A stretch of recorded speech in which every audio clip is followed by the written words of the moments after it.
produce una artritis muy parecida a la gota, que se llama pseudogota. Se conoce como microcristales de pirofosfato de calcio. Y es una enfermedad inflamatoria que produce un cuadro agudo y puede volverse crónico y producir pues inflamación de estos cristales a nivel de las estructuras articulares.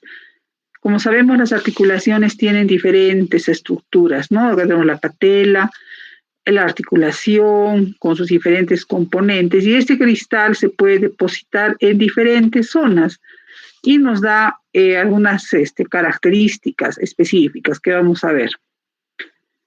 Una de ellas es la condrocalcinosis, que se conoce porque el cartílago se va a calcificar y va a producir una imagen, ¿no? Una imagen que vamos a ver en una placa posteriormente. Ahora, esta enfermedad metabólica que es producida por el pirofosfato de calcio o cálcico o CPPD, se ubica, pues, si le gusta estar en cartílagos, tendones, pulsas y en el medio articular, conocido como la pseudogota, porque el término gota lo vamos a utilizar cuando tenemos la artropatía por cristales de monourato sódico. Y va a producir una artropatía por pirofosfato, produciendo destrucción de la articulación de este componente como la pseudogota. La pseudogota tiene una triada clásica. Esa triada se caracteriza porque tiene un aumento de volumen, o sea, artritis de las articulaciones. Va a producir calcificación del cartílago y destrucción articular. ¿Cómo lo vamos a evidenciar? Haciendo este procedimiento, que es la artrocentesis. Aspiramos líquido, en este caso están aspirando líquido de una rodilla que probablemente ha sido un cuadro agudo de dolor, aumento de volumen, ¿no? Hinchazón de la rodilla, y se hace la artrocentesis. Y como hay una destrucción de la articulación, de los elementos, va a producir pues un líquido hemático o serohemático.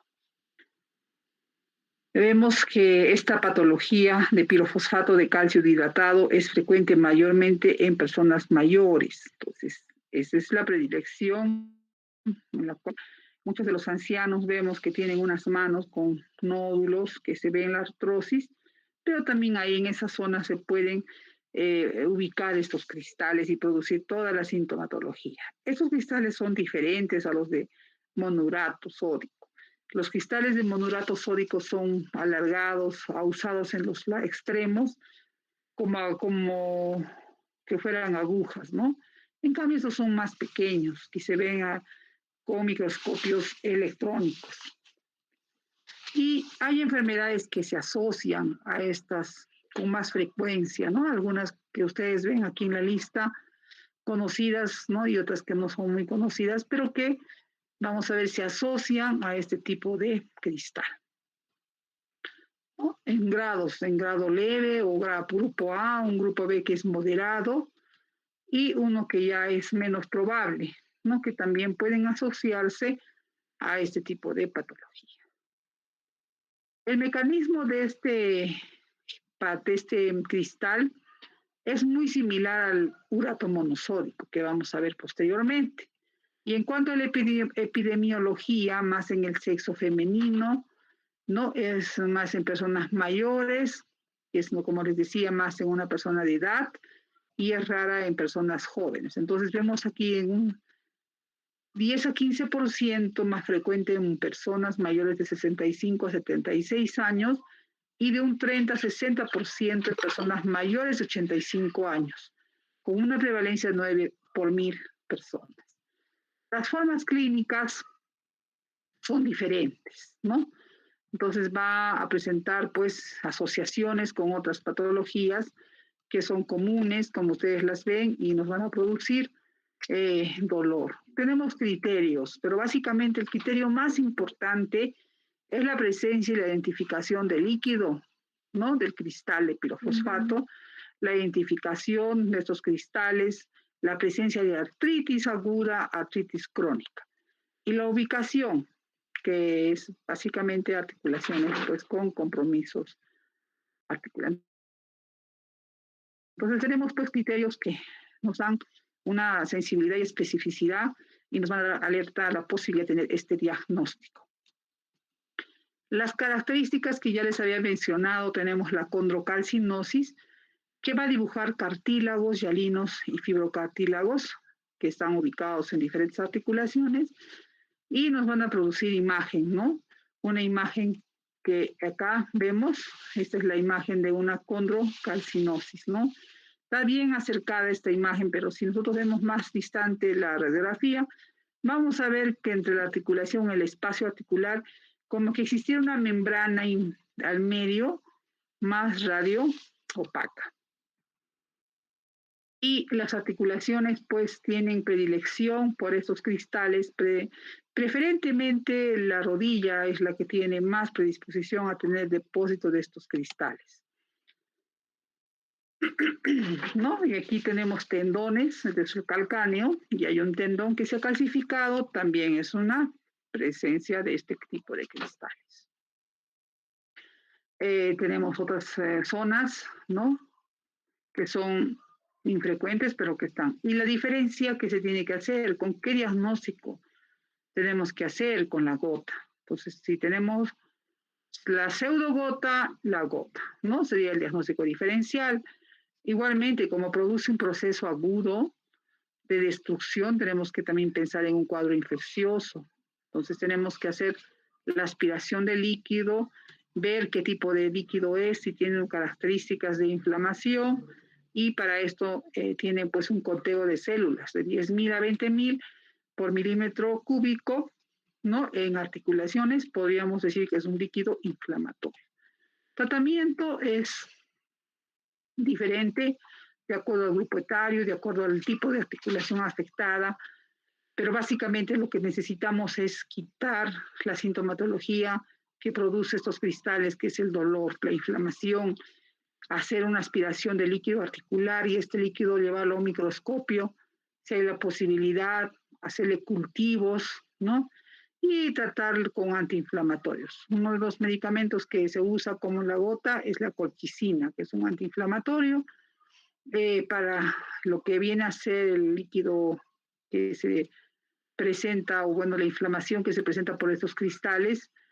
Podemos también utilizar los corticoides, los glucocorticoides en dosis de diferente duración, de diferente cantidad o dosis, como la prednisona, podemos usar metilprednisolona, dexametasona. Entonces hay que evaluar, cada paciente es totalmente diferente y otros más que se podrían usar.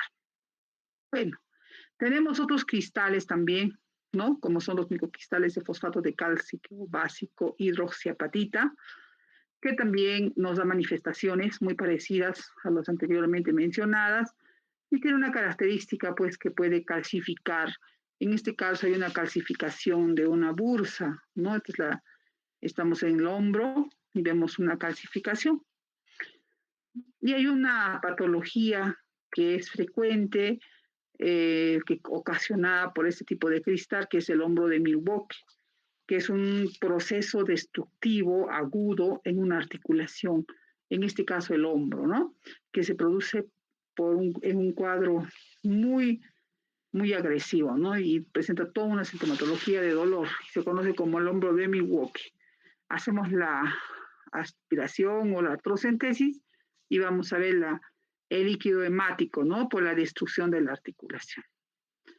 Otros cristales que se ven también, a veces una manito de un paciente que tiene una enfermedad que es el síndrome de Crest, que hay unas calcificaciones que se producen a nivel de lo que son diferentes zonas del cuerpo, en este caso las manos, con varias, aparte de eso, pues tienen otro tipo de signos, síntomas que nos van a hacer sospechar ese tipo de enfermedad, ¿no? Pero para que conozcan, existen esos cristales. Cristales de apatita, que también pueden producir cristales de colesterol, que muchas personas mayores tienen, ¿no? Visto en los pies, quizás en esta zona que es bastante roce, tenemos los cristales de colesterol. Y bueno, esto sería un resumen muy corto en relación a los cristales que nosotros vemos que son frecuentes en algunos casos, pero que también nos vemos en ese tipo de patologías, ¿no? Bueno, ¿están viendo? ¿Están? No, todavía no, ¿no? ¿Se salió? No, Sí, sí. Ah, ya entró ya, entonces ya estaban viendo gota. Ya. Sí, doctora. Ok. Ahora vamos a tratar en sí la patología que identifica más este tipo de enfermedades de artropatía por microcristales, que se llama GOT. Y vemos ahí una imagen de un monstruo que está comiendo un dedo, ¿no? Y es así la característica, porque es un dolor muy intenso que se produce a nivel de la articulación o primera articulación del pie, que se llama podagra. El paciente, en su mayoría varón, porque también las mujeres pueden tener este tipo de complicación cuando son posmenopáusicas básicamente, viene por emergencia con un dolor muy intenso.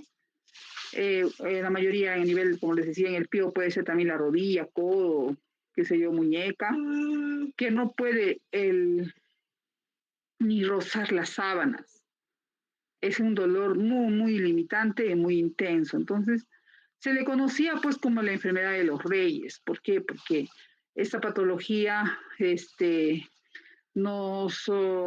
produce por los excesos que tienen las personas en su alimentación y con un fondo genético pues mucho más. Y ya fue descrita miren, mucho tiempo atrás, ¿no? En el año 2640 antes de Cristo por los egipcios. Hipócrates también nos refiere su relación de la ingesta excesiva de alimentos, ¿no? O sea, un exceso de comer muchos bebidas alcohólicas, alimentos, proteínas, carnes, ¿no? Y como eso se le denominaba la enfermedad de los reyes. Y si hablamos ahora en este tiempo, las personas que vienen a la consulta por estas patologías en esta zona de Puno, vienen también porque existe pues consumo excesivo de carnes, ¿no? Hay una reunión, hacen su asado, hacen, ¿no? Bastante comida consistente de proteínas y bebidas alcohólicas. La cerveza van a ver que tiene ciertas características por las cuales se produce elevación de las purinas, de las proteínas, porque la guanosina, que es parte de lo que es la cerveza también, pues produce elevación de ácido úrico y además que actúa a nivel de los túbulos renales, haciendo de que no se elimine el ácido úrico. Entonces, esa es una de las características de nuestra localidad. Pero no solo eso, sino que también se asocia al hecho de tener poliglobulia. Muchas personas que están en la zona de Puno tenemos poliglobulia o tienen poliglobulia porque existe sabemos, un problema del oxígeno. Entonces, esto asociado a un problema pulmonar o etcétera, va a hacer que las células pues estén más, ¿no? Los glóbulos rojos y por ende haya más destrucción celular y más aumento de lo que es el ácido úrico. La colchicina también fue descrita, mamá. La colchicina también fue descrita, ¿no? Por el médico cristiano bizantino Alejandro de Tralles en el siglo VI, ¿no? Y fue redescubierta en el año 1663 por el barón von Stock. Recibieron también el premio Nobel cuando en el año 1988 se conoce ya que existe el alopurinol como un fármaco que va a inhibir a una enzima, que es la xantinoxidasa, y esta es la que en realidad va a hacer que se produzca, ¿no?, la presencia del ácido úrico. Entonces, al inhibir, limitamos esta producción de ácido úrico y se usa en los tratamientos de la gota. Entonces, ya vemos los años en los cuales se conoce ya ciertos medicamentos y ciertas situaciones en relación a la gota. Entonces, esta enfermedad que les decía por excesos es, ¿no?, causada básicamente por el ácido úrico. Este ácido úrico que en el organismo va a producir un aumento y este va a conducir a una formación de diversos tejidos de cristales de urato monosódico. ¿En dónde? En los fluidos sinoviales, en las articulaciones. Ahora, si nosotros hacemos un examen y pedimos si es que el ácido úrico está alto y tiene una crisis, muchas veces el ácido úrico en la sangre está normal, pero el paciente está con una crisis de gota, ¿sí? Entonces, eso también es importante conocer. Asociado también a enfermedades renales, enfermedades por compromiso renal, por cristales, como parte de la misma enfermedad, o podría ser también que el paciente primariamente tenga una nefropatía por otras causas que a la larga lleve a un paciente a tener gota, ¿no? Elevación del ácido úrico, hiperuricemia y gota. Su prevalencia a nivel mundial varía, porque como sabemos existen diferentes poblaciones con diferentes dietas, ¿no? Modos de vida, pero más o menos va una relación de 0.1 a 5%. La incidencia se estima en 0,3 a 6 casos por 1.000 habitantes por año. Se observa también que la juventud o en la edad adulta predomina en personas obesas. Ahora, si hablamos de ambos sexos, todos son susceptibles de tener, pero esta es la peculiaridad de las personas más gorditas. La incidencia y prevalencia está pues en este tiempo aumentando porque la dieta también ha cambiado, porque las personas tienen exceso de consumo de alimentos, en este caso comida chatarra, aumenta el peso, hay muchas cosas que están haciendo de que la falta de ejercicio, la no ingesta de líquidos, ¿no? Porque mayormente se debería tomar una cantidad de agua que no lo hacemos. Aquí en Puno la gente por el frío y las costumbres que tienen no toman muchos líquidos y todos esos factores condicionan a que una persona tenga mayor aumento del ácido úrico. La prevalencia pues ha aumentado, ¿no? Mayor de 7% en personas mayores de 75 años. Aquí vemos una imagen, este es característico, ¿no? De la presencia de un paciente que tenga gota. Viene la emergencia con este tipo de aumento de volumen, vemos totalmente edematizado, aumentado de volumen, eritematoso, podemos hacerle una presión y encontramos edema, signo de fobia positivo, y lo más característico es el dolor intenso. Pero tampoco podemos decir, pues esto sí es gota, también tenemos que pensar que podría tener un cuadro infeccioso, entonces hay que tener mucho cuidado porque el tratamiento se tiene que definir de una manera adecuada para no producir una iatrogenia. Existen factores asociados, ¿no? Que para que una persona pueda tener esta enfermedad. Y son pues los cambios de aspectos demográficos. Si una persona vivía en Puno y se va a Lima, la forma de vivir va a ser totalmente diferente a cuando estaba acá, ¿no? Entonces, el hecho de tener quizás un padre con gota, sabemos que el hijo tiene ya la predisposición, pero si va a ir a vivir a un lugar donde tienen una alimentación balanceada, ingesta de agua, etcétera, entonces probablemente no tenga, a diferencia de los que están viviendo en la zona donde no tienen estas situaciones. Entonces, hay factores de riesgo que se pueden modificar y otros que definitivamente no se van a modificar. Entonces tenemos modificables y no modificables para la hiperuricemia y la gota.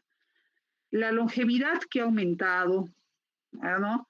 También pues nos lleva a que existan otras enfermedades asociadas. Enfermedades cardiovasculares, metabólicas y renales están bastante frecuentes en nuestra población y en estos últimos años yo creo que va a aumentar mucho más porque existe pues falta de actividad, estamos prácticamente sin salir a hacer caminatas, muchos de los ancianos están en la casa, entonces esto ha condicionado que aumente el peso, etcétera, y va a haber más aumento de estas enfermedades. El uso de medicamentos. Los medicamentos también producen trastornos, ¿no? Por ejemplo, los medicamentos que se usan de forma crónica, algunos alimentos y aditivos alimenticios, ¿no? Que se usan, van a contribuir a la obesidad, a la diabetes y por ende la gota está con el síndrome metabólico que es una asociación pues de trastornos de este tipo, ¿no? Donde existe elevación de la glucosa, elevación del ácido úrico, obesidad. Entonces, desde un fondo de tipo quizás genético o una alimentación totalmente no balanceada, podríamos tener un síndrome metabólico y esto va a condicionar todas estas sintomatologías. Hablando ya de los factores de riesgo que son no modificables, se entiende que no podemos hacer nada, es la edad, ¿no? Más edad, más riesgo, ¿no? El género, varón o mujer, ¿quiénes tienen más frecuencia? Los varones, ¿no? La raza, la genética, todo eso no podemos modificar. Entonces, de hecho que si hay esta predisposición, probablemente tenga más riesgo de gota, pero hay otros factores que sí se pueden modificar y que es quizás difícil, pero se puede hacer, ¿no? La obesidad, la hipertensión, tratando con medicamentos, la hiperlipemia, enfermedades cardiovasculares, diabetes, enfermedades renales, la dieta, estos factores, el alcohol. Entonces, todos estos que tenemos que tratar de que se controlen, al controlar, pues también estamos controlando la elevación del ácido úrico. Entonces, todos los medicamentos también que podrían alterar el balance de este tipo de esto. La genética, se ha visto que existen losis asociados, hay agregación familiar, ¿no? Y hay varios trabajos que nos dicen que sí, y entonces al hacer una historia clínica nosotros tenemos que preguntar si el padre o el hermano, quién tiene gota. Entonces ya nosotros, si vemos que hay un familiar que tiene, probablemente si el paciente viene a la consulta y con toda la sintomatología, lo más probable es que sea gota y no necesariamente otro tipo de atopatía por cristales. La edad, aumenta la edad, más riesgo, ¿no? El sexo, más hombres que mujeres, 4-1 la relación. Pero la mujer, como les decía al inicio, posmenopáusica, es parecido a un varón, y entonces, por los efectos que tiene ya la falta de estrógenos, la pérdida de este efecto que tiene úrico-súrico de los estrógenos, hace de que ya no tienen estrógenos, entonces probablemente ya pueda tener predisposición a tener elevación del ácido úrico. La raza, hay razas que tienen bastante frecuencia, por ejemplo, los aborígenes de Taiwán tienen alta prevalencia. Hay varios trabajos que ustedes van a ver en internet, donde estos aborígenes, una frecuencia, una presentación muy alta por una situación genética para la gota. La insuficiencia renal crónica nos produce hiperuricemia y gota. La dieta, el consumo de alcohol, ¿no? Ricos en carnes rojas, los mariscos, la cerveza que tiene la guanosina, que aumenta el nivel de la uricemia, y las bebidas carbonatadas, ¿no? Alimentos ricos en fructosa. Entonces, si vamos a indicar al paciente la dieta, tenemos que decir todo esto, ¿no? Que evite. Pues estos alimentos, la fructosa es importante, ¿no? Y eleva la situación, la hiperuricemia, ¿no? El consumo de café, los derivados de lácteos y la vitamina C se han considerado como que fueran protectores para que se produzca este tipo de problemas. Antes decían, no, la leche, ¿no? Pero no vemos que se puede consumir en una persona que tiene gota. La obesidad, que ha aumentado en 55%, ¿no? Un paciente que tenga el riesgo relativo para gota, de acuerdo al índice de masa corporal, y los fármacos, los diuréticos que usan para presión, pueden darnos como algunas situaciones de activación de la enfermedad. Entonces tenemos que ver, ¿no? Hacer la historia clínica, un paciente si tiene hipertensión, preguntar qué está usando, qué tipo de medicamentos. Y tenemos los diuréticos, la ciclosporina que usamos en enfermedades reumatológicas y otros más que ustedes ven. Entonces, existen pues factores que van a desencadenar y otros que van a favorecer. El envejecimiento, de hecho que va a ir primerito, ¿no? Con los daños que produce el envejecimiento renal, hipertensión, diabetes, no toda la edad ya viene. Si tenemos la hiperuricemia y estos, dependiendo de qué tiempo se tenga, entonces más tiempo, más presencia de complicaciones. el ácido úrico tenemos que tener unos valores adecuados para ver si o no el paciente va a tener o no complicaciones. Entonces, la dieta tenemos que tener presente, ¿no? Las que son ricas en purinas. Ahí tenemos los mariscos y las carnes rojas. La fructosa, que acelera el catabolismo de los nucleósidos de la adenosina.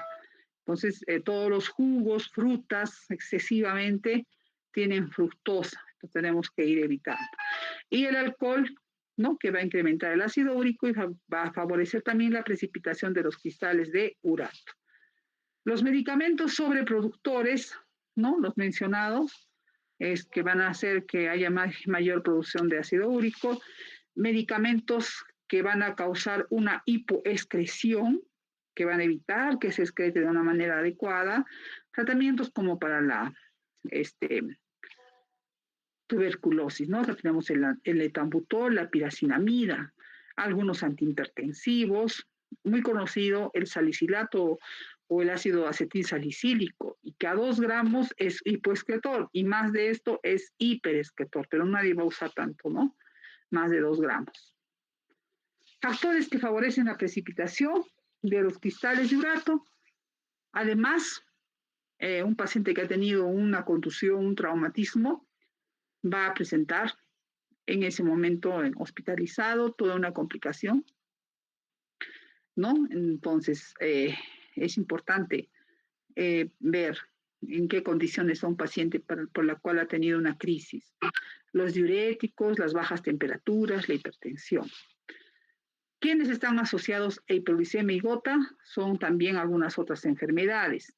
Tenemos las enfermedades renales, las enfermedades quísticas, ¿no? Medular del riñón tipo 2, nefropatía familiar juvenil hipoglucémica, ¿no? También se asocia. Entonces van a aumentar el ácido úrico y por lo tanto más riesgo de producir tofos y todo eso. Patologías que producen destrucción celular. Entonces aquí, estas que producen destrucción celular y aceleran, ¿no?, la producción, están los tumores. Entonces hay un síndrome de lisis tumoral. Cuando los oncólogos hacen esto de ver cómo está la evolución de un paciente que tiene una neoplasia, se tiene que pedir el ácido úrico. Entonces, si vemos elevación, tenemos que pensar que está habiendo un mal control de la enfermedad o el cáncer está aumentando porque está aumentando la lisis tumoral, por lo tanto la hiperuricemia es mayor.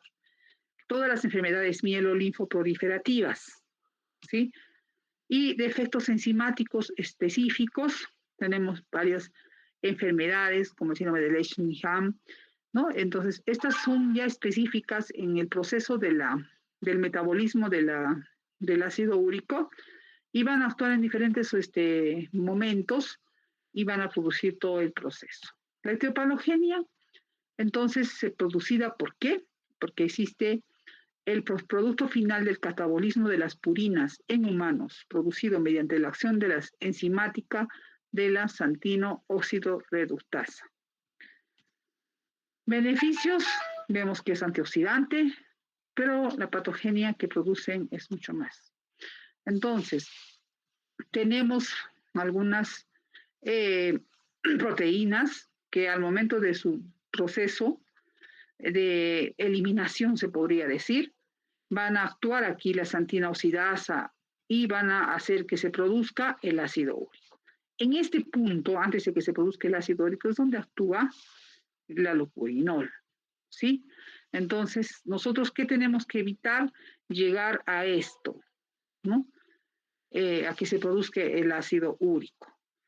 Los depósitos de cristales de urato monosódico están condicionados por la existencia de la hiperuricemia mantenida durante periodos prolongados.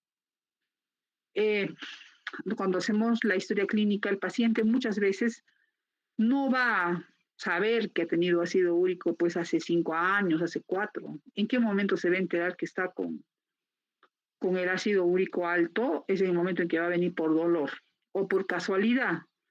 Es por eso que nosotros en la medicina preventiva debemos de hacer siempre a un paciente obeso, hipertenso, mayor, la valoración del ácido úrico y no tener las complicaciones. La hiperuricemia dice dos acepciones.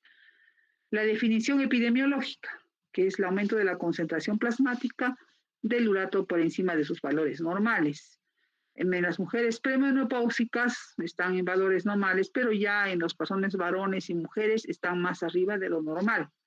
Y la definición desde un punto de vista fisiopatológico. Entonces, vemos aquí ya la concentración del urato plasmático por encima del punto de saturación en condiciones fisiológicas. Hay diferentes valores del ácido úrico. Promedio 6.8 para arriba, y en la mujer es un poco menos que el varón, ¿no? Entonces, la hiperuricemia crónica, si está con todo este proceso de hiperuricemia y no se dio cuenta el paciente, va a condicionar pues a que por no haber tratado a tiempo el ácido úrico, bajar los niveles, se pueda producir ya la enfermedad de la gota, que es un proceso que es el segundo nivel. Por ejemplo, primero el paciente llega a hiperuricemia, después llega a gota, ¿no? Y ya después de la gota llega a una crisis. Posterior de la crisis gotosa viene la formación de los tofos. Y la etapa final es la nefropatía por cristales, cuando ya el riñón se malogró. Las concentraciones séricas tienen que ser por arriba de 6.8. Entonces vemos estos valores dependiendo la prevalencia de 2.6, dice la hiperuricemia se encuentra en el 2.6 a 47%, dependiendo de la población adulta ambulatoriamente estudiada. Entonces, esta hiperuricemia también está relacionada con la función renal. Entonces, tenemos que ver los niveles de creatinina sérica, el índice de masa corporal, la edad, la tensión arterial y la ingesta de alcohol. Entonces, esto en pacientes que están hospitalizados, tenemos que inmediatamente levantarlos, ver estas situaciones que se podrían presentar. La hiperuricemia se va a producir por diferentes causas. Primero vamos a ver la causa idiopática, del 10 a 15%. Y aquí vemos pues el incremento de la síntesis de purinas y la sobreproducción de ácido úrico.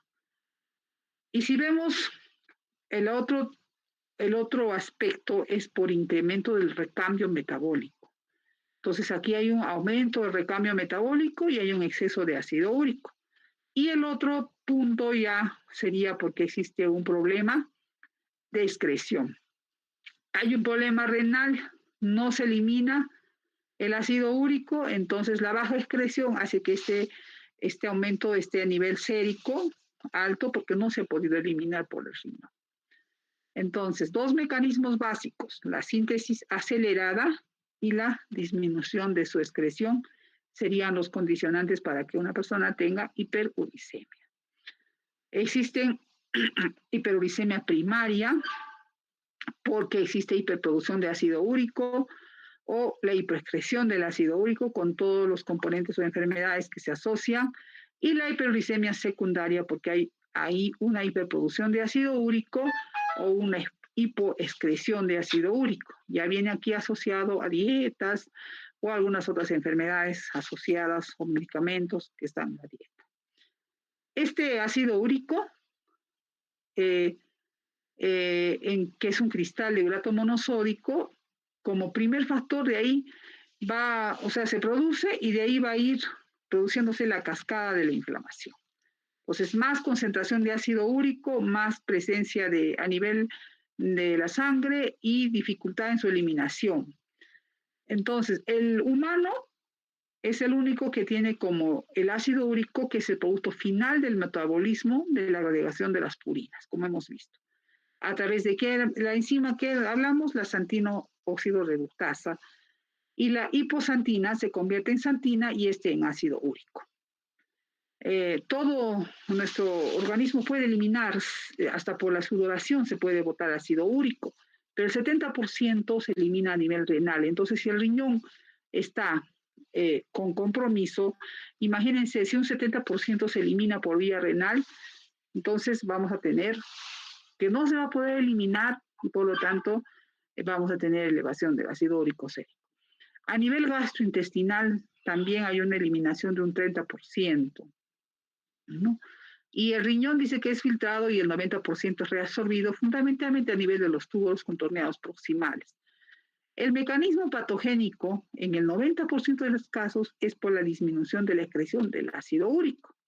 Entonces, ese es el mecanismo más importante, o se puede decir que es el que causa mayor problema. Entonces, una persona que ya tiene a nivel de la sangre el ácido úrico elevado, estos cristales van a estar circulando y van a precipitarse. ¿Dónde se van a ir? Los cristales van a tomar dos vías, ¿no? Unas veces de esto se activa el complemento y van, ¿no? Los neutrófilos, porque hay un proceso inflamatorio, fagocitan estos cristales y estos cristales, como están dentro del neutrófilo, van a destruir al neutrófilo y van a liberar más cristales y va a haber más fagocitosis y estos neutrófilos van a tener destrucción o lisis, liberación de enzimas lisosomales. Al tener todo ese proceso, las prostaglandinas y los radicales libres están presentes, van a producir toda una lesión e inflamación del tejido. Pero estos cristales también, que van a ser fagocitados por los neutrófilos, también van a llegar pues a las articulaciones, van a ser fagocitados por los monocitos y ahí va a haber liberación de las interleucinas y producir todo un proceso inflamatorio que va a llevar a la liberación de las proteasas y destrucción de las articulaciones. Si vemos una articulación ya, estos cristales que se decía tienen una forma ausada o como que fueran, como decir, agujas, ¿no? Con dos puntitas a los lados, se van a depositar, se van a ubicar en zonas de la articulación y van a producir lo que se llama tofo. ¿Ya? Y al momento de producirse el tofo, este tofo a su vez va a dañar por el proceso inflamatorio que se va a presentar en esta zona de manera crónica, la destrucción del cartílago y hasta la destrucción del hueso. Y todo el proceso inflamatorio va a ser, digamos, ahí permanente, además que los componentes del cartílago se van a ir destruyendo, ¿no? Produciendo condrolisis, destrucción fibrilar, las articulaciones van a dañar y todo este proceso crónico nos va a llevar pues a una enfermedad crónica. La tercera etapa es la gotatófasia, donde ya estos cristales se van a ubicar en diferentes zonas del cuerpo y van a formar los tofos. Nuevos cristales van a seguir formándose y ubicándose en diferentes zonas del cuerpo. Cuando ustedes evalúen un paciente tienen que siempre ver el pabellón auricular y van a ver unas imágenes o unos nódulos blanquecinos que están a nivel de los pabellones auriculares que nos van a indicar que existe tofo. Esos tofos son depósitos de cristales que se ubican no solamente a nivel de líquido sinovial, sino en otros tejidos, como le hemos hablado. Aparecen posteriormente a la elevación del ácido úrico en determinados tiempos, dice de 7 a 10 años. Tienen predilección por zonas como el pabellón auricular, las bursas olecranianas, patelar, las primeras articulación metatarso-falángica, interfalángica, pero en realidad tiene muchas ubicaciones a nivel de la piel, tejido celular subcutáneo de miembros inferiores. Si es que hay un exceso de ácido úrico, se va a ubicar en zonas hasta a nivel de los ojos, se ha visto, ¿no? A nivel de las válvulas cardíacas. Son cosas raras, pero sí se ven. Y la complicación son la inflamación de la zona donde está el tofo. En esa zona va a producir hasta un proceso infeccioso, ulceraciones, rupturas tendinosas y trastornos funcionales. El paciente que manifiesta, primeramente va a venir a la consulta porque tiene oligoartritis o monoartritis, que es recurrente, que se va a autolimitar en algunos de los casos, ¿no? Y después de un tiempo va a tener otra vuelta, en otra oportunidad, el aumento de la inflamación de diferentes zonas, lo que nos va a producir los ataques agudos de gota, que le dicen las crisis gotosas, ¿no? Entonces, la zona de donde más se va a localizar es la articulación metatarso-falángica, que es patognomónico, la podagra. ¿no? Y en quienes, en pacientes que han tenido, pues, quizás ingesta de alcohol, consumo de bebidas, no ha hecho mucho ejercicio, algún fármaco, un traumatismo, entonces está haciendo una historia buena. Y este ataque de agudo de la gota nos va también a presentar elevación de los restantes inflamatorios, porque es un proceso que está presente, y si pedimos un hemograma podríamos tener leucocitosis, ¿no? Eh, Ahora, no es infrecuente, dice, ¿no? Porque si nosotros pedimos a un paciente que sacó toda la inflamación el examen de ácido úrico, los valores están normales de ácido úrico. Dice, no, esto no es gota, no es así. Tenemos que hacer una unidad clínica y ver que sí, efectivamente es gota, pero que ese momento el ácido úrico está en rangos normales. También hablamos de la gota intercrítica, ¿no? Que son intervalos que se presenta la crisis y otros que está ausente la crisis.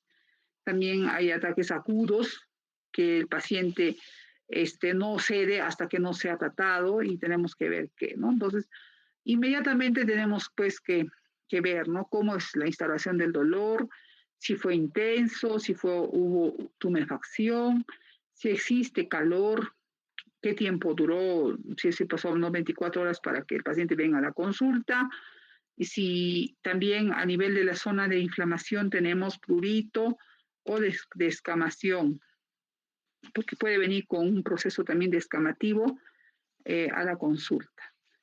En la persistencia de hiperglicemia por años, dice, va a condicionar a un proceso de acumulación de estos cristales a nivel de diferentes tejidos. Y al estar ahí permanentemente produce depósitos de cristales tofáceos, ¿no? En diferentes zonas. Existen las zonas, pues, el que les manifestaba, que es el hélix del pabellón auricular, pero también existen otras, ¿no? La velocidad, dice, de la formación de los tofos va a ir correlacionado con el grado y duración de la hiperuricemia. Como coincide con la enfermedad renal y toma de los diuréticos, ¿no? En algunos casos. Entonces, ustedes van a darse cuenta cuando estén caminando aquí por las calles o vayan a hacer algunos trámites. Hay personas mayores, jóvenes, inclusive, que están con sus tofos en el pabellón auricular y no se tratan. Están como no les duele, están en la fase intercrítica, entonces piensan de que todo va bien. Pero después estos tienen complicaciones renales y llegan a la diálisis, ¿no? Muchos de los pacientes que están en diálisis, o hemodiálisis o DIPAC, tienen antecedente de hiperuricemia o gota y no se han tratado. Entonces, es importante, pues, ustedes que van a ir o conocer a algún familiar, revisar, mirar, ¿no? O sea, cómo está, o sea, si tiene algún nódulo o algo de o su tofos, ¿no? Si el paciente es tratado a tiempo, no va a producir problemas, pero si no es tratado puede producir hasta lesiones óseas que ya son irreparables. Entonces estas lesiones estructurales ya se pueden ver a nivel de la placa, son un 75%, y vamos a ver que son unas lesiones que producen dolor, limitación, la calidad de vida también se altera. Entonces aquí vemos algunas imágenes de los tofos, miren, en zonas de diferente, en este caso está un tofo que se está ya supurando, se sale como un tejido blanquecino lechoso, los tofos a nivel del pabellón auricular. Con solo ustedes examinar a un paciente y encontrar esta imagen, ya están haciendo el diagnóstico de gota. No existe otra enfermedad que me pueda dar estas características, ¿no? Muy raro sería otro tipo de patología. Entonces, vemos pues personas conocidas quizás que tienen, ¿no? Los dedos así todos aumentados de volumen, los tofos que están en diferentes zonas del cuerpo. Y vemos ya acá una radiografía de un paciente con gota que tiene tofos, miren todas las imágenes, y ya tenemos una destrucción de la articulación y del hueso, ¿no? Unas imágenes en sacabocado, ¿no? Que son producidas por el tofo, por la destrucción que produce. Vamos viendo más imágenes, ¿no? La forma del líquido del ácido úrico, cómo es, como un líquido blanquecino lechoso, y si hacemos la exéresis, porque los traumatólogos también saben operar y sacar estos cristales, quirúrgicamente. Ahora, si nosotros tratamos un paciente al tiempo, va a ir eliminando todo el ácido úrico que se ha depositado. Eso va a demorar bastante, pero sí se puede lograr. En el caso que sea una tumoración ya más extensa o de mayor volumen, es mucho más difícil poder, ¿no? Tratarlos solamente con medicamentos, entonces ahí tendríamos que hacer la exéresis quirúrgica. El diagnóstico, obviamente, para decir ya gota, es tener el cristal. Tenemos el cristal de monorato sódico en el líquido sinovial, se hace un examen, ¿no? Puede ser una biopsia, si es que tenemos un tofo, o vemos el líquido en microscopio de luz polarizada. Es un microscopio específico que nos va a dar la birefringencia y compensación negativa de los cristales. Este líquido sinovial, si hacemos la artrocentesis, tiene características que pueden ir primeramente desde la filancia, que es disminuida porque hay una elasticidad que nosotros vemos cuando hacemos el líquido, tenemos que ver como una gomita se estira. En este caso no hay la filancia, la coloración es amarillo opaca y tenemos células que van de 2.000 a 75.000 células a predominio de polimorfonucleares. Ahora, ¿podemos encontrar cifras mayores? Sí, de células. Cuando tenemos más células, entonces ya tenemos que pensar también en artritis séptica. Es un diagnóstico diferencial muy importante porque las complicaciones de una artritis séptica son mortales. Y si nosotros en una gota tratamos con corticoides, infiltramos. Y si es séptica, le ponemos el corticoide y le apuntamos la infección. Entonces es importante poder hacer un diagnóstico adecuado. Se debe de analizar este líquido sinovial y establecer con certeza cómo está, ¿no? En cuanto a los niveles, podemos decir que son útiles y no son útiles, ¿no? Porque es frecuente que estén en valores normales, entonces hay que estar haciendo un seguimiento al paciente de su proceso inflamatorio. Las imágenes radiográficas, les decía, la presencia de tojos y deformidades y las lesiones en saca vocal. Aquí no sé si llega a ver bien, pero creo que por acá veo una lesión de saca vocal. Aquí también hay otra, mire, más notoria en esta zona del hueso de la mano. Y hay unas imágenes ecográficas que son importantes, que nos van a indicar pues que existe un proceso inflamatorio. Es una imagen hiperecoica intrasinovial en línea, que se le llama como doble imagen de contorno, ¿no? Que se ve en el cuadro de el proceso inflamatorio y la doble imagen de contorno, ¿no? Entonces vemos doble imagen de contorno. Y si ya tenemos un paciente con monoartritis, viene a la consulta, yo quiero saber por qué está viniendo, varón, vemos la edad, hacemos la historia clínica, hacemos la artrocentesis, ¿no? Si tenemos el microscopio y encontramos el cristal, ya pues tenemos el diagnóstico certero de que es gota. Pero hacemos la artrocentesis, y el paciente pues tiene tofos, hacemos quizás la biopsia o miramos esto, ya tendríamos también una posibilidad de que sea gota. Pero no tiene tofos, la hiperuricemia no está, tiene pero sí podagra, entonces ya también podríamos estar pensando que es gota. El paciente si no tiene solamente hiperuricemia y no tiene otras características, ¿no? O no está el ácido úrico elevado, pero en toda la sintomatología, entonces podríamos tener estar dudando si es que tiene o no tiene gota. Pues hay recomendaciones para el diagnóstico. Fuerte recomendación con intervalo de confianza del 95%. Básicamente lo primero, demostrar el urato monosódico, el cristal en el aspirado, en el tofo, la podagra, los brotes de dolor, inflamación intercríticos y la inflamación, ¿no? Y además la presencia de un líquido articular o inflamatorio sinovial, ¿no? Los criterios para poder clasificar, tenemos varios criterios, por ejemplo, desde el 2015 del EULAR, donde tenemos que dar puntuaciones, ¿no? Encontramos, por ejemplo, el ácido úrico elevado, más de 4 miligramos por decilitro, o está bajo, Entonces aquí si está abajo nos quita puntos, pero si sumamos a más de 10 tenemos 4. Y si tenemos ya el líquido sinovial, ¿no? Un análisis que nos dice que hay un proceso inflamatorio, una mucosa inflamada, las imágenes, nos vamos a tener los valores y todos estos daños que se pudieran observar nos van a dar ya un diagnóstico casi certero de tener gota. Entonces esto, si ustedes entramos a internet, tenemos esta calculadora, se puede decir, de sacar, ¿no?, los valores y decir si tiene o no tiene. Entonces, esas características están descritas para poder valorar los episodios, ¿no?, de cada paciente individualmente. Las características sintomáticas, el curso de la enfermedad, etc.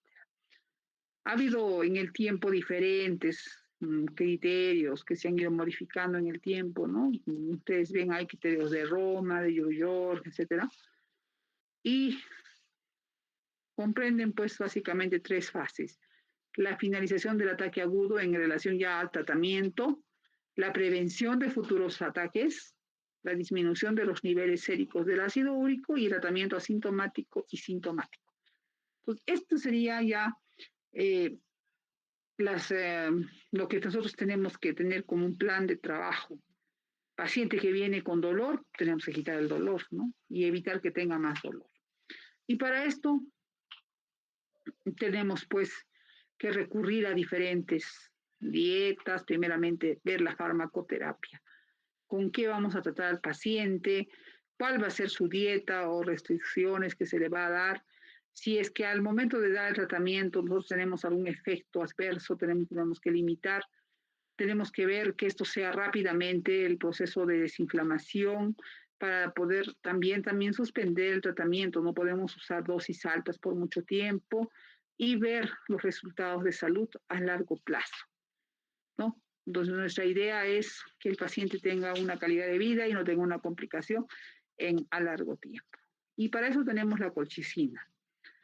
Este medicamento que se usa para cuando existen casos agudos de gota, hay que usarlo de una manera adecuada. También sirve como profilaxis, ¿no?, que nos va a ayudar a evitar más procesos.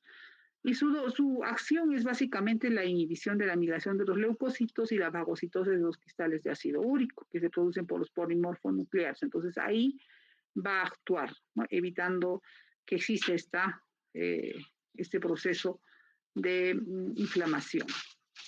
El allopurinol, que es importante también para tratar el ácido, la gota, se usa porque tenemos que mantener los niveles del ácido úrico bajos. Entonces, al tener esto, estamos evitando a un 30%, si tenemos un valor por debajo de 7 miligramos, 30% de los ataques agudos. Donde además disuelve los tojos, como les había manifestado, inhibe la santina oxidasa y ello va a disminuir la uricemia.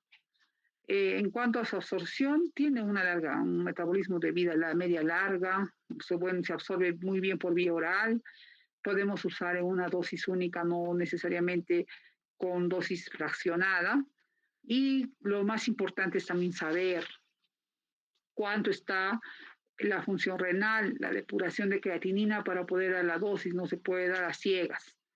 Si tenemos, acá dice de 10 a 20, pero algunos dicen hasta 30, 200 miligramos.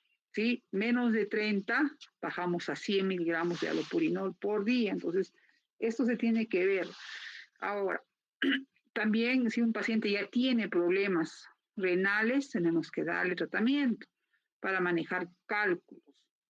Y ahí tendríamos que usar las dosis equivalentes, ¿no?, también de acuerdo a la función renal. Además, asociando esto a que consuma bastante líquido y producir una cantidad de orina diaria, por lo menos dice de 2 litros, y así vamos a mantener una orina neutra o de preferencia ligeramente alcalina. Nombre comercial, tenemos el Cirolorit, que viene de 300 miligramos y de 100 miligramos. Ahora, ese medicamento lo podemos usar hasta 900 miligramos al día, que es bien raro, pero hay casos en los cuales hay que hacer este tratamiento. Ahora, esos también tienen efectos adversos, como son el síndrome de Dress, la epidermolysis necrotóxica y lo más grave, el síndrome de Steven-Johnson. Entonces, tener mucho cuidado también utilizar, ¿no?, el allopurinol a una dosis adecuada. Existen otros medicamentos como el Febuxostat, que también es un hipouricemiante y tiene una dosis que se va a utilizar de acuerdo al tipo de paciente, la cantidad de ácido úrico que tenga. Disminuye esta cantidad de ácido úrico también inhibiendo la enzima xantina oxidasa. Viene de a dosis dependiendo del paciente, con inicio de 80 miligramos y subiendo las dosis, y el objetivo pues es tener un ácido úrico menor de 6. ¿Tiene eficacia? Sí, a largo plazo, sin tener mucho compromiso, componentes, pero en el Perú no tenemos todavía en el mercado el Febuxostat, solamente tenemos el allopurinol. Ahora, existen estos fármacos que tienen interacciones, ¿no?, y las consecuencias y las que podrían dar algunas complicaciones, ¿no?, en el caso que por ejemplo se use la satioprina, ¿no? Acá tenemos el Febuxostat con allopurinol, que sería el que más toxicidad produce, ¿no? Ahora, ¿yo qué debo hacer como paciente?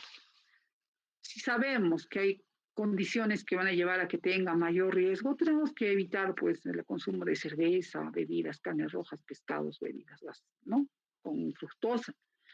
Y algunos prevenir o previenen o son buenos, tenemos que dar proteínas vegetales, el café, lácteos, ¿no?, algunos alimentos. Entonces, ¿qué es bueno? Ejercicio, ¿no?, físico, control de peso, va a bajar la presencia de ácido úrico.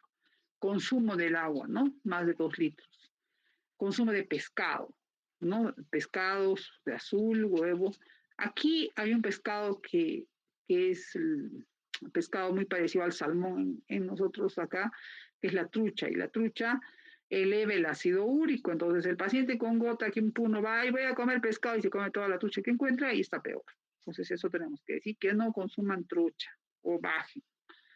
Vegetales como que están ahí para la dieta, las dietas ricas más bien en fructosa elevan la presencia del ácido úrico, los embutidos, mariscos, azúcares refinados, cerveza, ¿no? El vino, hay trabajos que dicen que el vino en exceso no hace daño, o sea, no debemos exceder mucho, digamos, en bebidas, pero el vino no eleva el ácido úrico extremadamente. Licores, ¿sí? Y cerveza, y está. La leche, el yogur, el queso, té, no tiene restricción, y algunos cereales y carbohidratos refinados.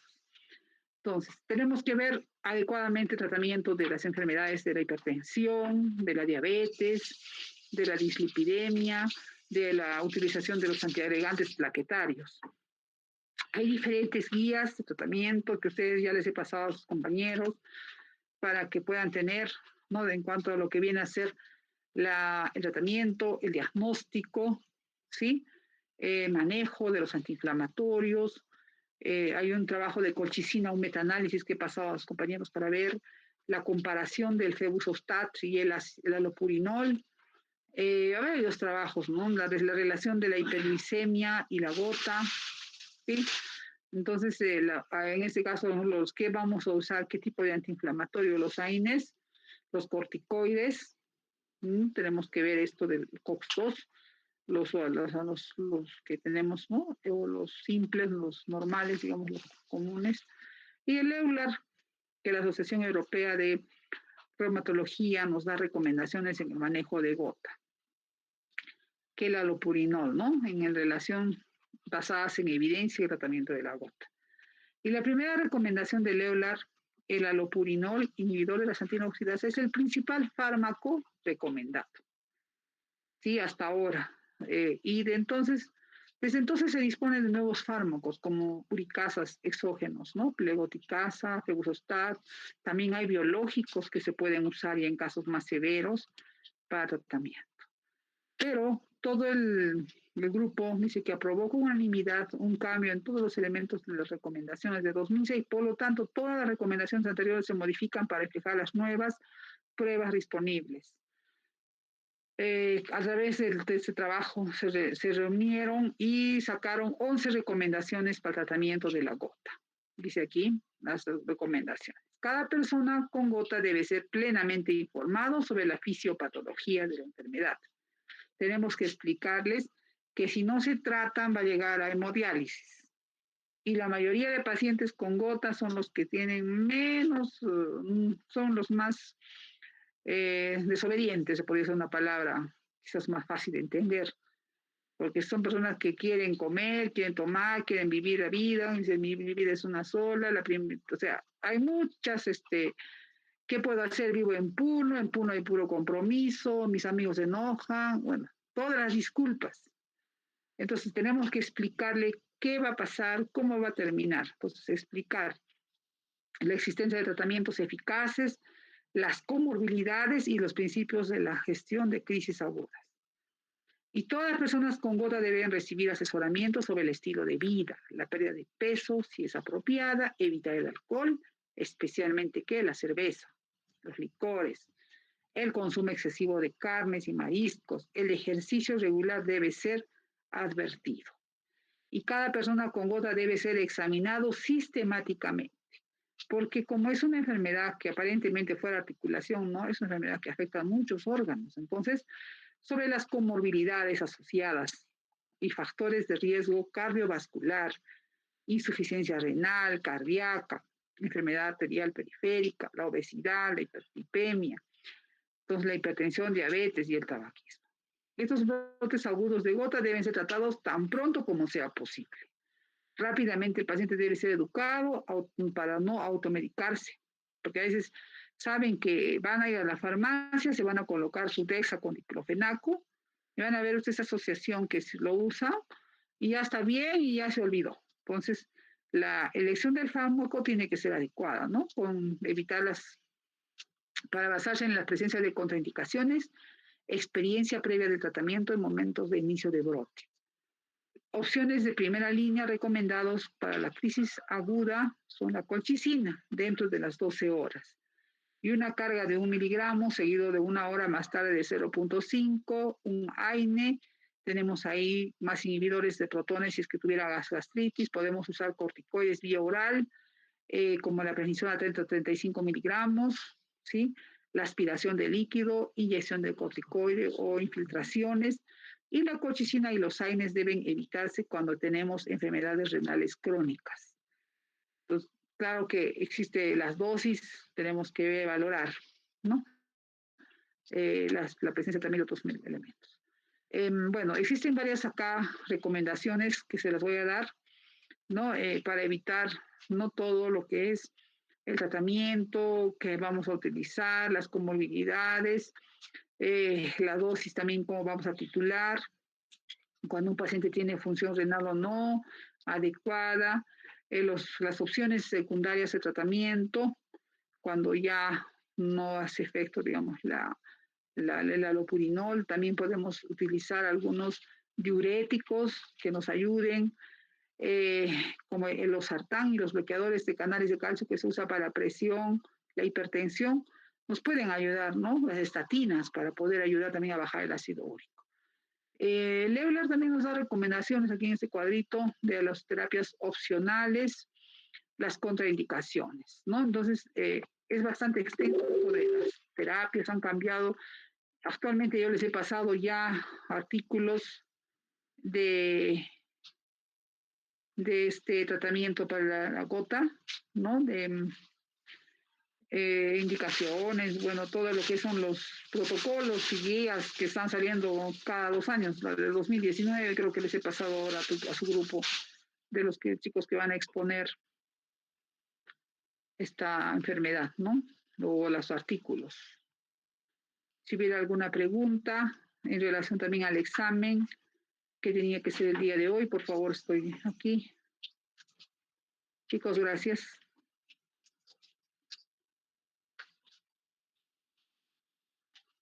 No, ¿está el delegado? Sí, doctora. Ya, o Cristian, me confundo. Bueno, no hay preguntas, creo, de la gota es bastante. Les estoy haciendo, les voy a pasar los dos, el PowerPoint de los dos. El día jueves, este jueves, hoy día debería darse el examen de eh, la clase anterior, ¿no? Que es osteoporosis y artrosis. Y debían darme el examen oral del primer examen. Pero a insistencia de su delegado, yo no sé si con acuerdo de todos ustedes, me dice que por favor, que no, que van a estudiar. Entonces hemos quedado para este jueves. La hora yo creo que va a ser a las 7 de la noche, ya, para que no me interfiera en algunas actividades que tengo. Y van a dar el examen escrito de los temas pendientes, osteoporosis y artrosis. O les doy una opción, ¿quieren dar un examen de 4 temas o quieren dar de a 2? A ver, ¿quién me dice? ¿Votación o me das tu respuesta, Cristian? Doctora, creo que tal vez voy a consultarlo con los chicos. O bueno, chicas, Ya, si es que podrían ahorita. ya, ok, porque serían 2 exámenes que nos quedan, ¿no? 2 exámenes escritos o se podría volver en uno solo, eso también les conviene, no sé.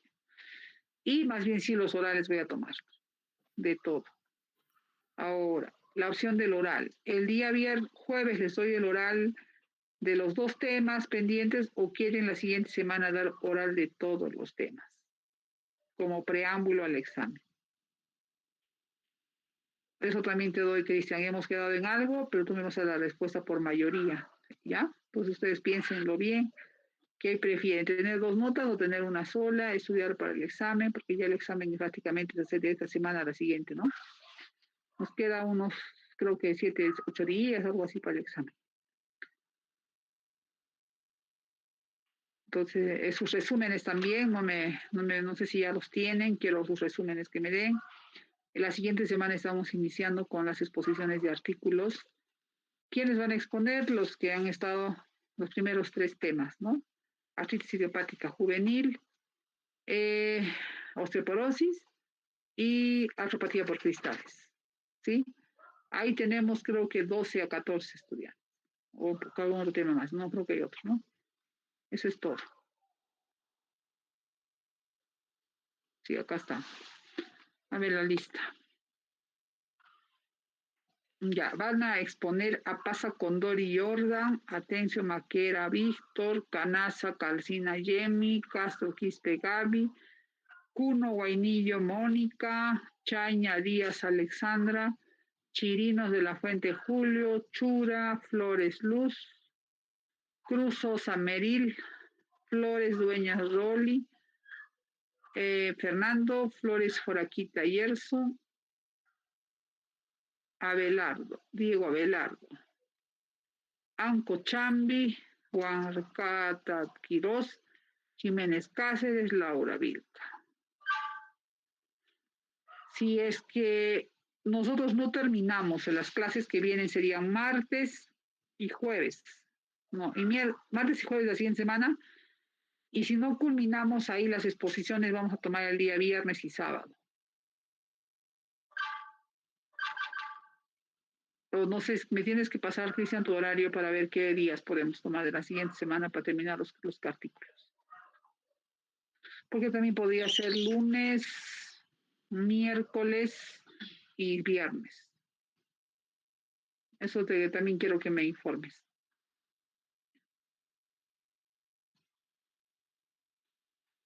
¿Cómo sería? Martes hacemos clases, ¿no? Martes, miércoles y viernes. Porque como el doctor tienen ustedes el lunes, ¿no? Con el doctor Omar. Clases. Todavía creo que, no sé si van a terminar. Si han terminado, tomamos los días. Los 5 días, la cosa es que todos me terminan a exponer. Me avisas. ¿Ya? Los días que dispone. Sí, doctora. Entonces, estamos quedando en eso, ese acuerdo. ¿Alguna pregunta, algún aporte, algo, chicos, antes de despedirnos? Para que estudien. ¿No hay? Doctora, buenas noches. Yo No, tendría una pregunta, doctora.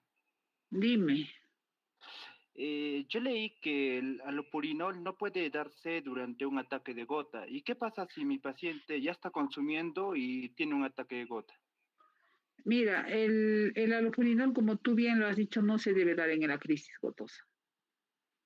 Ahora, bien raro que un paciente esté consumiendo y tenga la crisis. Sería que quizás está recibiéndolo y no ha tenido una buena dosificación. Entonces tenemos que suspenderle el alopurinol. Y básicamente tenemos que tratar con antiinflamatorios. Cuando ya se ha cedido la inflamación, o sea, de inicio con el alopurinol, entonces progresivas. Porque si le vamos a dar el alopurinol va a haber más dolor, más crisis. Una buena pregunta. Montoro, ¿no? Muy bien. Sí, doctora. Me vas a hacerme acordar que me has preguntado algo bueno. Me has hecho recordar algo.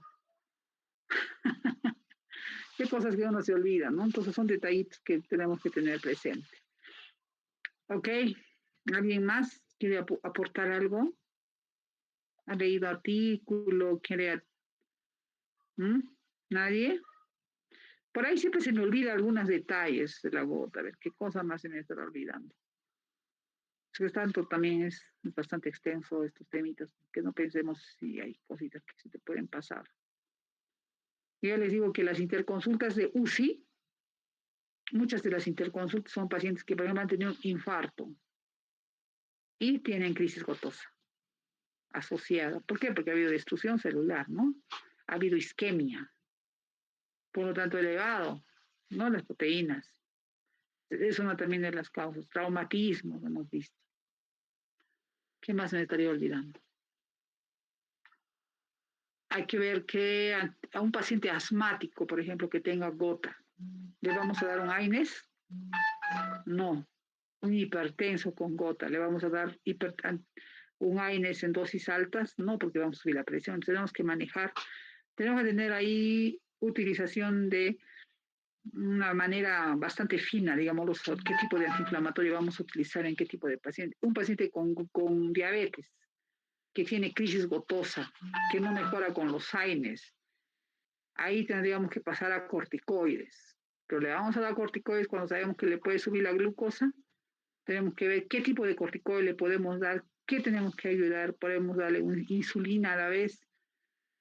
Si está con un cuadro de compromiso, descompensación de la diabetes, entonces ahí es cositas así se te vienen a, ¿no? Un paciente con insuficiencia renal, con inflamación, además es diabético y así. Ese tipo de pacientes se vienen a las interconsultas cuando vemos. Ahí tenemos que manejarlos de acuerdo a cada paciente. ¿Sí? Ok, entonces no hay preguntas. Todos están dormidos. Ya.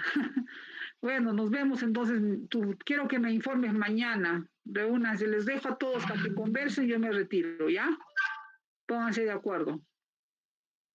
¿Ok? Me retiro, chicos. Gracias. Hasta luego, doctora. Ya, ustedes pónganse de acuerdo cómo va a ser. Ok, ¿Ya? doctora, gracias. Por mayoría, por favor, acá nadie va a ordenar. Mayoría. Ya, chao, chao. Chicos, les voy a pasar al grupo de WhatsApp la encuesta de Facebook. Como ha dicho la doctora, si quieren juntar 2 temas, o bueno, que sean 4 temas para el oral o 4 temas para y 4 temas para el teórico, el que se va a realizar en la plataforma, y ya pues de ahí decidimos. Sobre otra cosa, chicos, por favor, no sé si nos pueden ayudar informándonos acerca de porque ha habido una ampliación de lo que es, bueno, ha salido a nivel de la universidad que hay una ampliación. Ahora no sabemos si esa ampliación nos afecta a nosotros, ¿no? Por lo cual tal vez podamos tener más tiempo, pero eso todavía está por verse. Así que si alguno sabe algo, por favor, páselo al grupo. Y por lo demás, si tienen dudas o algo, si bien es cierto, recordarles otra vez, la doctora me indicó de que tenemos que hacer resúmenes y le pregunté si va a ser virtual o físico y me dijo que tiene que ser físico y a mano. Por favor, vayan haciendo eso y si es que ahora no le he comentado algo a la doctora es porque no quería recordar, pero por favor vayan haciendo ya sus resúmenes de los temas. Y por lo demás, si es que hay un problema o algo, chicos, avísenme nomás por el grupo, sino por interno. Y creo que eso nomás, chicos. Cristian, creo que la doctora se refería a juntar temas, pero para el martes que viene, ¿o entendí mal?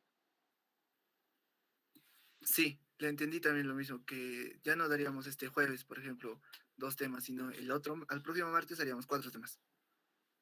Exacto. Ah, ya, gracias.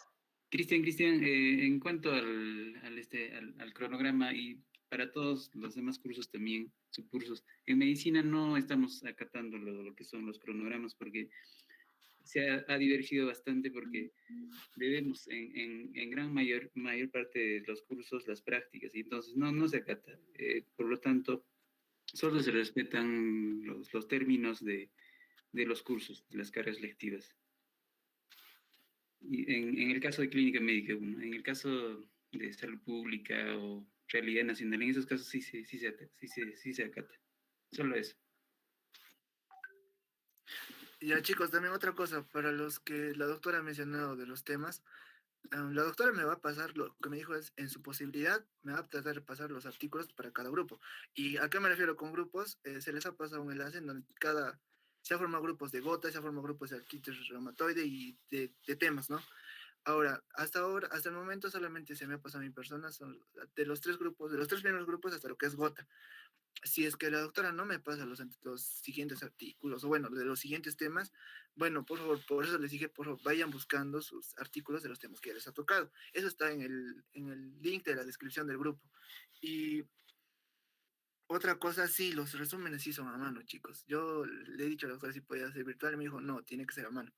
Y como les digo, vayan haciéndolo. Y según cronograma, tenemos examen el martes 6. Ese es según el cronograma de la doctora, así que más o menos ya plantéense estudiar y todo eso para el martes 6. Y ya, si tienen otra pregunta, creo que eso es todo. Los resúmenes tienen que ser de todo, ¿no? O sea, de todos los temas que estamos haciendo. Supongo que de los temas Sí. que está dictando la doctora o de todo el curso. La verdad, a lo que le entendiera que es tema avanzado, tema que tiene su resumen. Entonces, hasta ahorita serían 4 temas, 5, creo, si no me equivoco. Pero vayan haciéndolo, como les digo, no le menciono a la doctora cuándo es una fecha porque no quiero que diga mañana. Pero ya, vayan haciéndolo, por favor. Cristian, gracias. ¿Van a ser los temas también del doctor Sarmiento que ha dictado o solo de la doctora? Sí, incluyen los temas del doctor Sarmiento. Y del doctor Sarmiento también, chicos, Ya. voten a los que no saben de la encuesta. Por favor, eso también para coordinar con él.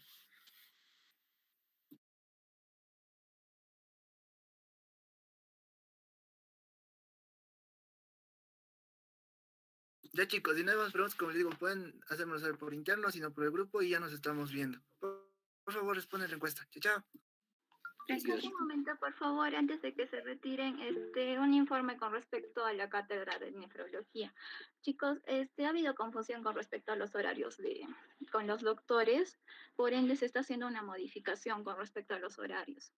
Sí, con el doctor Terán tenemos que cubrir 2 horas y con el doctor Guaquisto también, son total 4 horas a la semana. Entonces creo que el doctor Terán entendió que solo tenía que dictar 1 hora, por ende vamos a aumentar 1 hora más con el doctor Terán. Así que sus clases se estarían realizando los días miércoles y viernes de 7 a 8 de la noche. Con respecto al horario del doctor Guaquisto, chicos, se mantiene los días que estaban establecidos, los días martes y jueves de 8 a 10 de la mañana, esto a entera disposición del doctor Guaquisto. ¿Qué quiere decir esto? Que hay días en los que vamos a hacer clases y días en los que no vamos a hacer clases con el doctor Guaquisto, dependiendo de su horario, porque el doctor es un doctor muy ocupado, chicos. Espero entiendan esto y se mantiene el temario. Solamente eso, chicos. ¿Alguna duda respecto a eso? Creo que no, ¿verdad? Gracias. Eso, chicos. Buenas noches. Gracias, Estrellita.